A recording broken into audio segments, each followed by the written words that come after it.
All right, guys, and welcome back to another episode of AHC Garage. We are on, I don't even know which episode it is of the NSX build. Now, on our previous one, you saw how we achieved the car. It was from a long-term member of the NSX community who tragically passed away from a heart condition, and that family reached out to us, and we were able to acquire the car. And our goal for this car is to get it cleaned up, restored to what it was after it sat for so much time, and then get the car to NSX Expo in Orlando for 2026. That's our end goal. What you guys are here to see is the process it takes to get there. Now, on the last video, you were able to see us tear the engine down. We removed it from the car and the ones before that, if you want to check those videos out. We broke the engine down, removed the head, disassembled the head, removed the oil pan, the oil pump, and got to break the engine down and get it ready to go to the machine shop. That's what we're going to be doing on this one. We're going to be bringing you guys to our local machine shop that we deal with, that they're very into what we're into, the funness of taking a project and kind of going and doing the higher end of the work instead of the regular work. Then we're also going to be going to our machine shop and seeing what their thoughts are on our bottom end and give us an idea of what that's all going to entail. So we're going to be learning a whole lot about what we're getting ourselves into as far as the engine goes. But also what we're going to do is, since the engine rebuild situation is going to take a little bit of time, we're going to start getting all of our parts ready for coating and powder coating. As far as that goes, that'll be like a ceramic jet coating for all of the hot side exhaust stuff. Try and keep the heat in, give it a nice refinished surface, because a lot of the stuff has a lot of surface rust and wear. So this will give it a nice new fresh look without costing us new parts. And these are all pretty custom anyways. But as far as that goes, we're going to start breaking things down, cleaning them up, getting parts to the machine shops. And this is a whole lot of different interesting things going on the path to getting this car back on the road. All right, guys. Well, we are heading to the machine shop right now. First stop is Cylinder Head Depot. We're going to be dropping the heads off, and we'll show you around inside and let you see what's going on. This place has been here since the 70s, and we have a really good relationship with them, and their work is really top quality.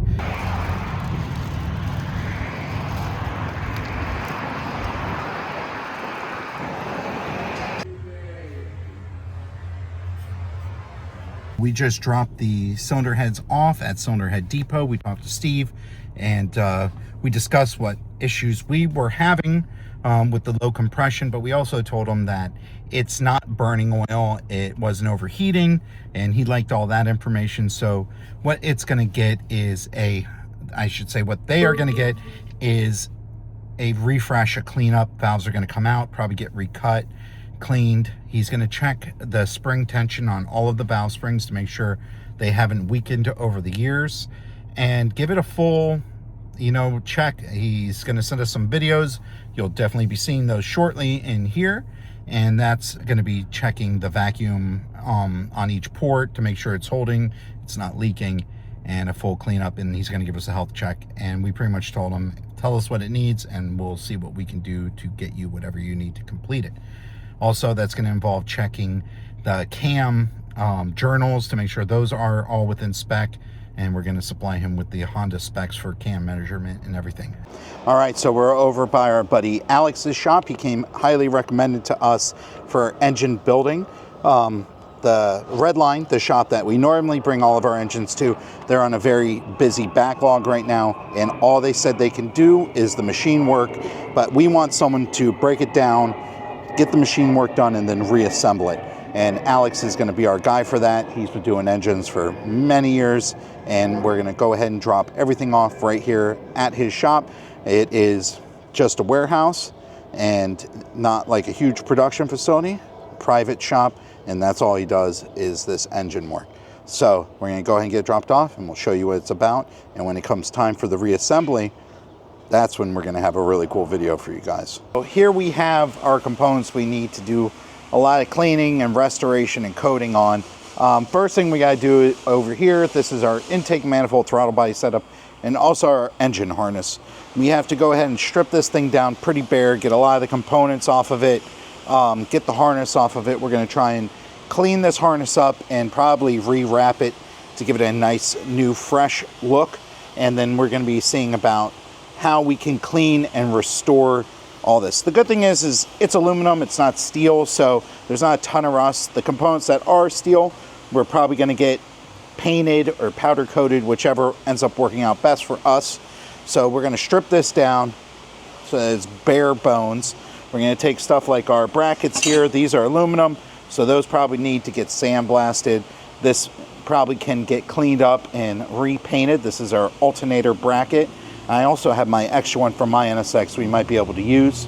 Now on the turbo setups, our plan right now is loose as far as keeping these turbos or getting a replacement set. There's not anything wrong with these turbos, but they also have a lot of miles on them. So we don't want to get caught in a situation where we put all this work into it, then we got to drop the motor again to get the turbos out. So we're considering putting new ones on. But whether they're new or old, we want to get the downpipes, the turbo manifolds, all of the exhaust components jet coated with a ceramic coating. Really helps keep the temperature in, kind of help from some of the stuff that gets burned from the exhaust tubing. There's a lot more of it. Turbos running at a lot higher temperature than standard exhaust. And also we're thinking about getting this exhaust. It sounds incredible, and we really like to keep it, especially since it's specifically made for the larger downpipe setup on here. We're going to go ahead and get this coated probably black. We might end up changing the tips, or we might just see if we can get these repolished or chromed. We also have some of the metal brackets that are all rusted and kind of corroded. These will get sandblasted, powder coated. Same with the motor mount brackets. Same with the replacement tubular subframe. So for the most part, what we're going to be doing right now is breaking these things down and separating them into ceramic coatings and powder coatings and paint piles, and then dropping them off to the different places in order to get all that stuff refinished, so that when it's time to go back together, all of our stuff is nice, clean, fresh, and it's heat coated. So that's going to help with some of that radiant heat and how it damages coolant pipes, harnesses, and other stuff in general. So let's start breaking this all down and getting into its piles and get ready to go to all the coaters. One of the things we need to get refinished is this front subframe, tubular subframe. This is one that they make. It allows for more space to allow for the turbo and all the plumbing to get by. Obviously, it's seen better days. It also relocates the motor mount here from the transmission to the subframe, and then adds a bracket that goes in the original mounting location but offsets this to allow for the turbo to sit in this area. So all this stuff needs to get blasted and repowder coated. So we're going to get all that taken care of, but first we're going to strip off the aluminum factory motor mount from here, and then move on to the rest of the goodies.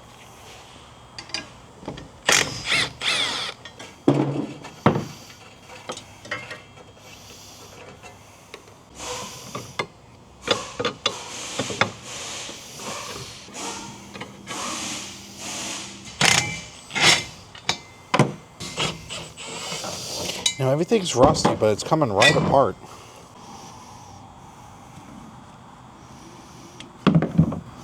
Figure out how to get that guy out of there. Oh yeah, that'll be fun, huh?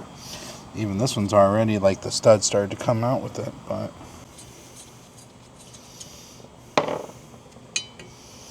Okay, I see it. There you go.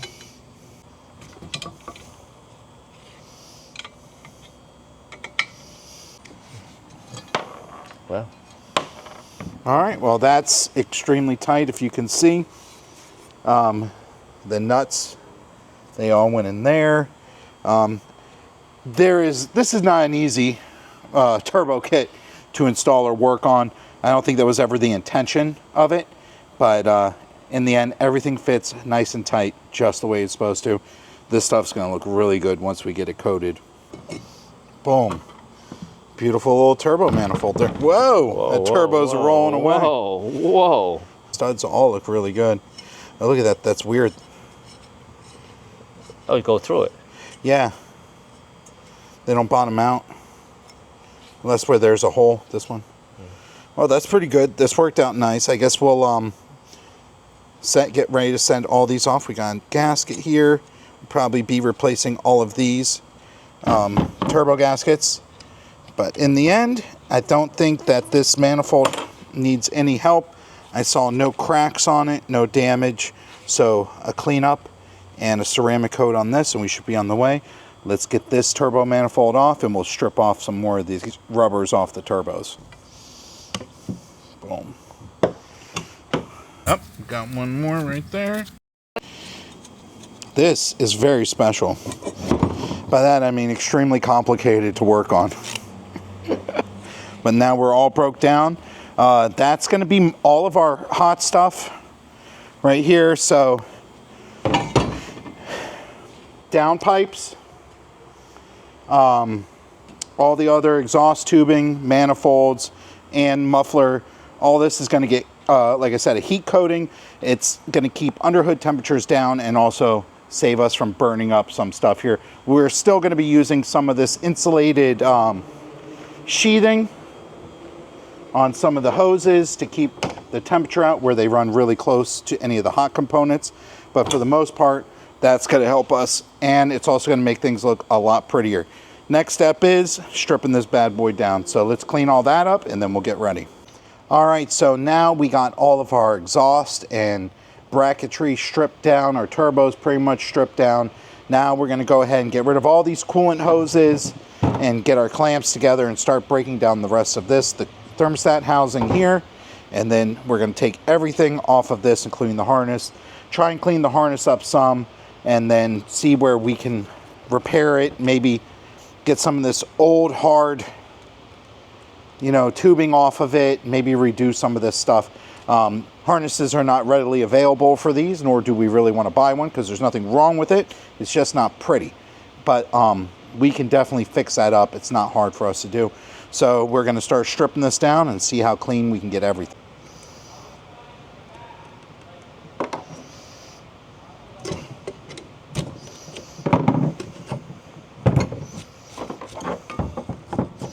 Not so bad.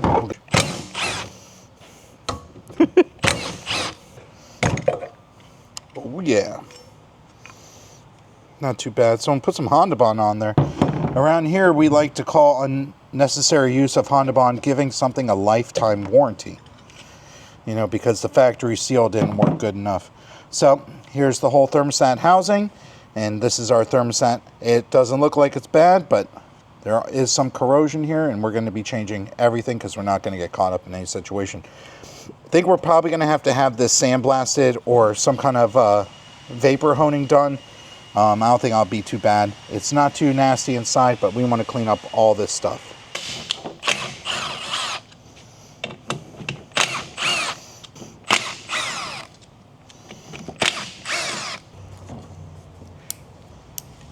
All right, so we got the last injector off. I'm just resetting the clips so they'll be easy to put back on later.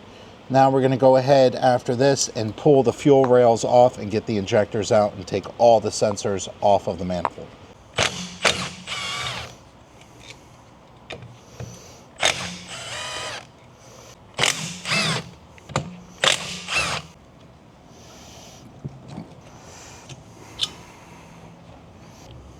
Yeah, the new style injectors are much more efficient than these in the spray pattern. These are definitely old tech.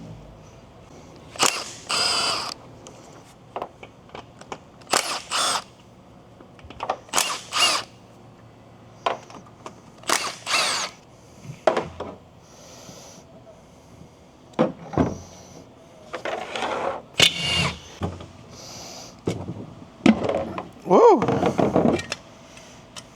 More lifetime warranty. And this is the plenum. This has a plate that's supposed to go here, but it's been deleted, and they ran some aftermarket hardware on there. We're going to go ahead and clean all this up and get it just like new again. All right, so we got everything all loaded up into the MDX, and we're heading over to the heat ceramic coater shop right now to see about getting all of our exhaust components cleaned and coated so they look all pretty and don't burn everything around it. After we make that drop, we'll also be heading to DH powder coating to get the steel stuff, brackets and whatnot, again, stripped and recoated. So we'll show you the place when we get there and tell you what the process is all about. Whoop. John, come on, man. What kind of parking are you doing here? Taking up 2 spaces, baby. That's the way to go in Florida. You already know. I am I'm working on these pipes because they are damaged. That's the reason is not covered. I mean, I've been in it for a long time. Yeah. It's the finish. Wow. Yeah, that comes out that's nice. So is the same kind of idea between all the 3 finishes? Yes. Okay. All right, and what does this Because do? this is Oh, the polisher? yeah, this is the polish. That where it vibrates it? I think it might fit. Just for ceramic coating. It's not for metal. It's for ceramic coating. This is gonna polish. Oh, at the end? Uh-huh. Oh, so what's the finish look like when it first comes out? Before you make it? Gray Like, color. oh, okay. I don't have anything. Oh, so it's gray, and then when it goes in here, Goes here. so the black you don't have to do that to. No, black no.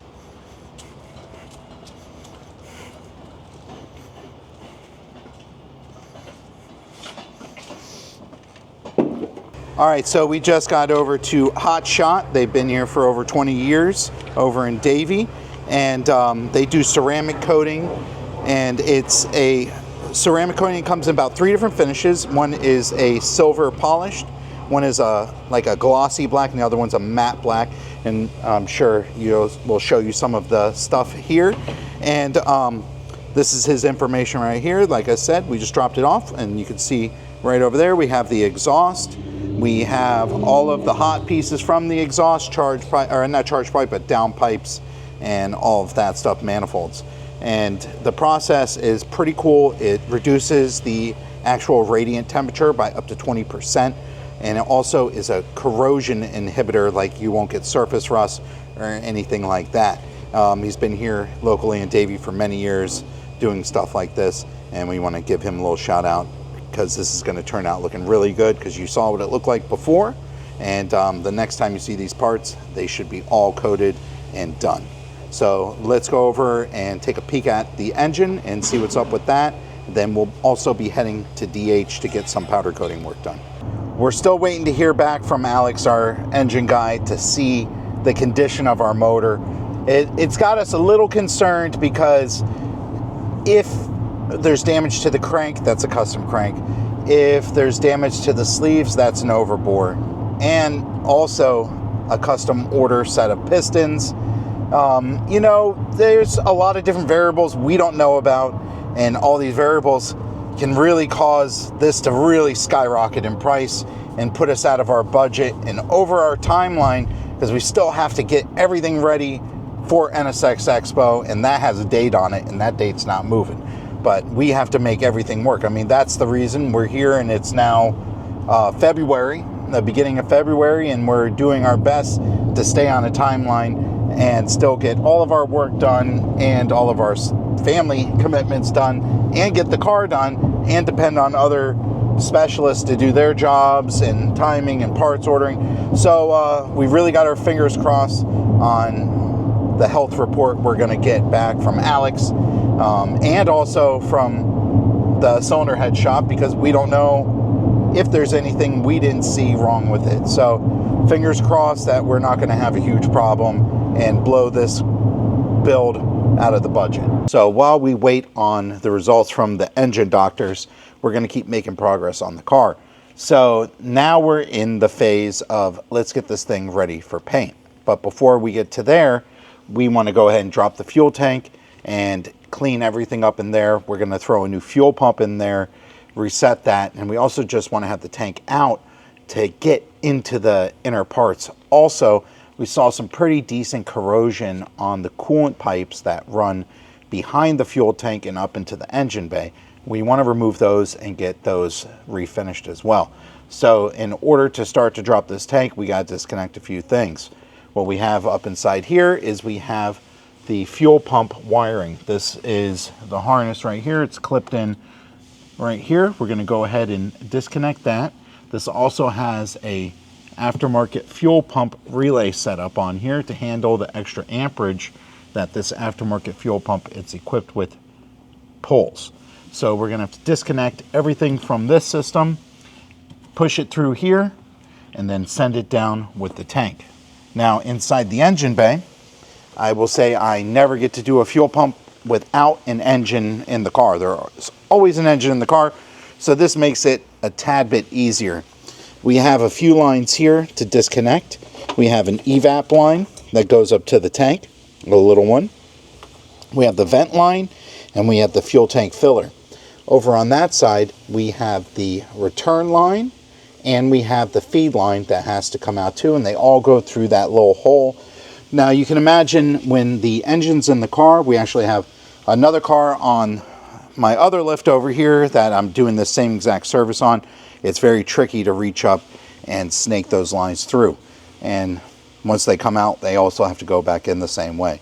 So we're going to show you how we do it, but needless to say, it's a whole lot easier without an engine in the car. So let's go ahead and start pulling this thing apart.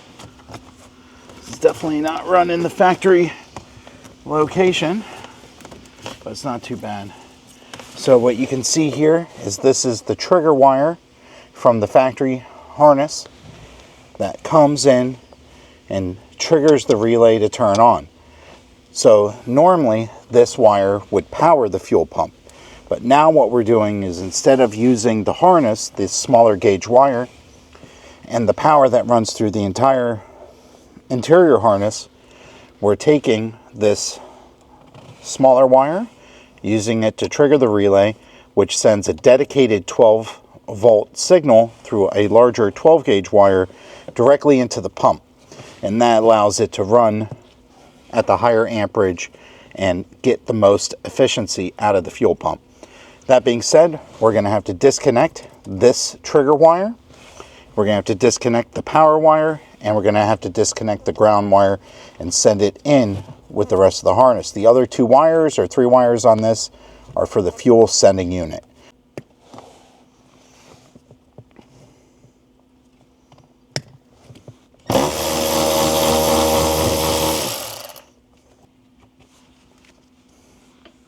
Now that that's all free, all we have to do is push this right on through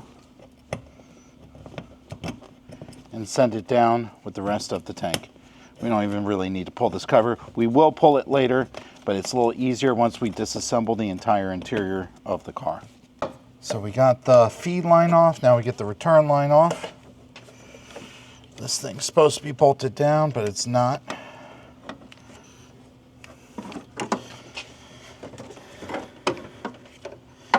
All right.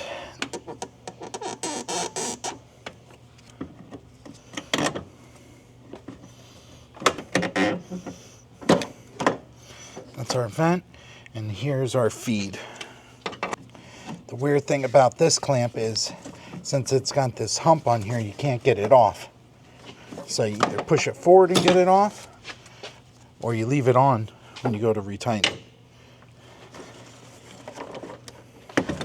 There we go. And that's it. Now we'll drain the tank. These will go in here, and then these will go through this hole, and everything will come down in one piece. Oh. Ow. Oh. You think that's all 93, Mike?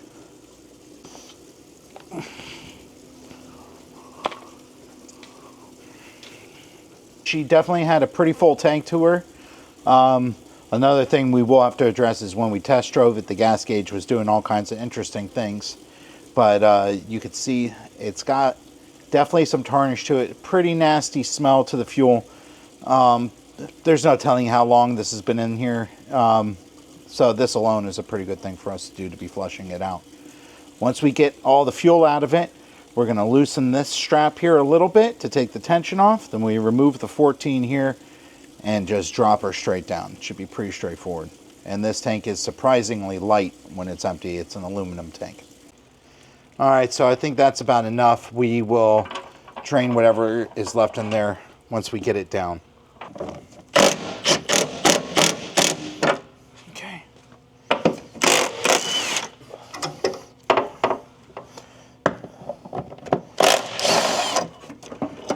So just spin that towards you. Yeah.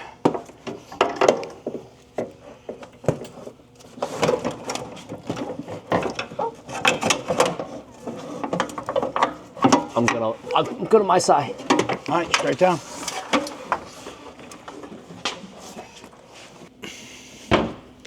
All right, so we got it down. And it looks to me like they put a whole new sending unit in here at one point, because normally they look like this, kind of a goldish with all this undercoating on it. So with this system here, it's all contained within it. This is our fuel sending, I should say, where the fuel pump goes. This is the fuel sending unit as far as the gauge goes. Now, it's interesting to me that they already have a new one on here, and we're seeing that a problem with it on the gauge cluster. So that may be why the guy had a new module for the gauge cluster. Maybe they've already tracked it down to maybe the problem's there. So what we're going to do is we're going to clean this up. We're going to pull the fuel pump out, and then we're going to replace it with a new one. And then it also gives us access to all of our hoses up here, which we're going to show you right now. With the tank out, you get to see some stuff that's not really visible. We have our parking brake cables here. We have our AC lines, as you can see, and everything's really tightly compacted into this tunnel under the middle of the car. Now, we do have rubber hoses in the middle that disconnect, or I should say that connect between our coolant pipes here and our coolant pipes that go to the front. Now, there's a lot of heavy corrosion underneath here, and altogether it doesn't look so pretty. So this now is how you gain access to remove these pipes, is by removing the fuel pump or the fuel tank. So as you see, the pipes come up here, they go behind the fuel tank and then come out above the fuel tank.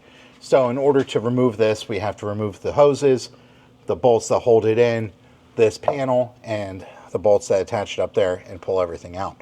This also gives us access to clean inside of here. And if we can figure out a way to do it, maybe paint inside of there too.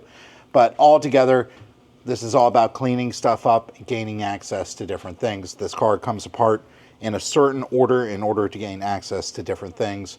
Since we want to pull these out and refinish them due to the corrosion that we got right here, then this is the way we do it. Now we're going to remove the fuel pump.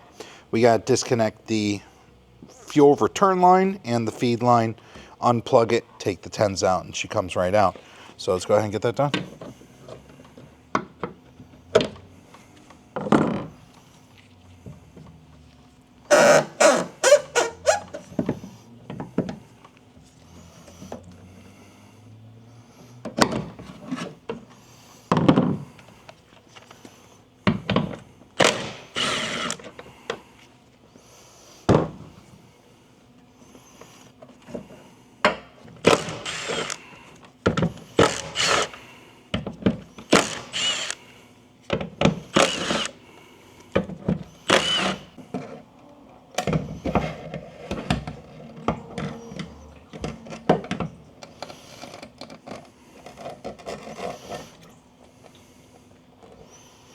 It looks like the Hellcat pump to me.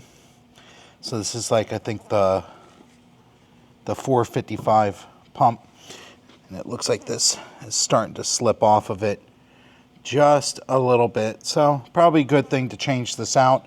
We know it's still good because it's working, but we already have it down and we're not coming back at this thing again. So we're going to replace as we go. We can also take a look down inside the tank and see that it's in beautiful condition inside of there, which is a wonderful thing to see. And we have a little bit of extra gas to get out of here before we put it all back together.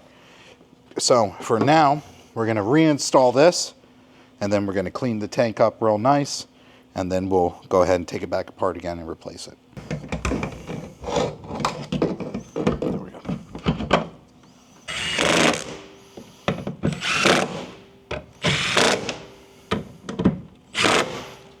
I used it on mine, the cage, the mounting cage they sell, so that you could put a dual din or a single din. Remember, I have a single din fold out? Yeah. Worked out perfect for me. We got the tank down. We showed you guys everything on how that happens and what we have going on here. You guys also got to see where we brought the engine components to get serviced, to the cylinder head shop, and also to Alex to do our engine work. And a pretty cool thing there, once we have everything together, we're going to be doing some reassembly on that. That'll be in one of our next upcoming videos. Depending on what that is, we still have a big question mark up in the air on what the engine rebuild is going to run us and what it's going to entail. We already have things that we know we're going to need in hand, such as rod bearings, main bearings. We need to find out if we need to get replacement pistons or just replacement rings and head gaskets to go with that. All of those are custom ordered because it's a custom stroked and bore engine. So you guys got to see all of that, and now the next thing that you're going to be seeing us do is prepping this car for paint. And you know, if any of you guys have ever sent a car for paint, you know, you just go with God and send it to the body shop and hope it actually gets done in a reasonable amount of time. You know, because we all depend on Paint Society here. I mean, he does incredible work, but he does it in his own time, and you can't rush perfection. He tells you to don't overthink it. It's just paint, but I'll tell you what, it's pretty impressive when he throws his paint down. So that's what you're going to be seeing next from us. Some clean and prep work on this, and also, as soon as we get an answer from the engine builder, we'll let you guys know what the status is and be sure to show you how it goes back together. I hope you guys are enjoying this build. It's something that's pretty neat to me. We're kind of going all in on how we take apart these cars. A lot of these things we've never done all at one time. We do them individually. As far as we replace a fuel pump, we'll take an engine out to replace an engine or rebuild it, but never doing all of it at once. Tearing this thing down as far as we have already, all at one time, is pretty intensive for us. But I hope you guys are enjoying it because I'm loving it. Drop us a comment. Let us know what you're thinking about what we're doing here. And be sure to subscribe and tell your friends about us. But we'll catch you guys on the next one.